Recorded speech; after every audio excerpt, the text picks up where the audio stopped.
Sa silakan sa Mindanao nga malinawon, nagdanagang baybayon sa among hinatuan. Sa kahayag sa adlaw, sa huyop sa hangin, yutang gipanalanginan among panimalay nga matinud-anon. Sa bakulin ug bigaan, usog ang paglaom. Sa kambatong ug kampa, nagkahiusa ang katawahan. Sa dugmanon ug hari, kalinaw ginabantayan. Sa lakasa kasing-kasing sa poblasyon.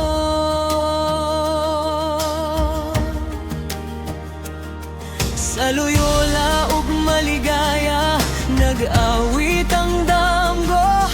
Sa bituon kahayag nga walay pagkapalong.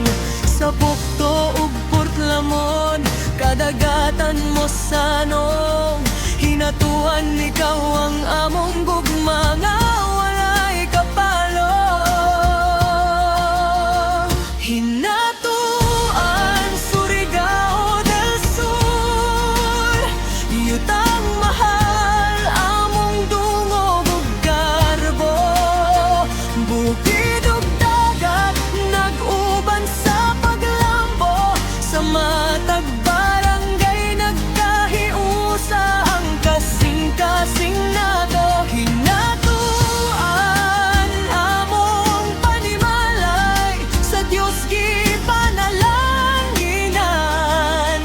Sa matag adlaw, sa kalisod ug kalipay, magtinabangay alang sa kagugmaon nga masanag ug malinay.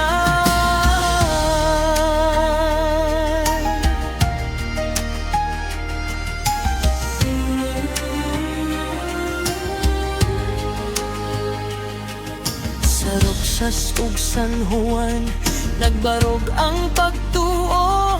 Sa Sasa ug Tagasaka, kusog ang paningkamot. Sa Tagbo, Bunga ug Talisay, kultura ginahalungan.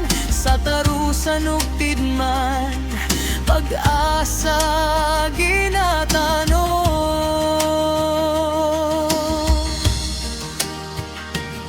Sa Tiwi, hangin sa Kabag-ohan.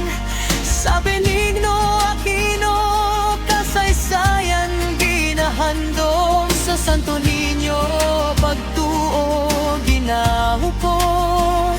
Sa Maharlika, kaisog ginapanday.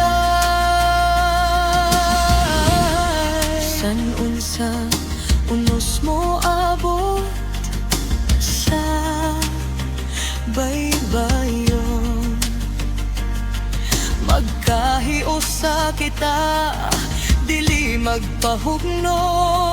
Kay ang hinatuan, lig-on nga pundasyon. Sa gugma, pagtuo o paningkamot,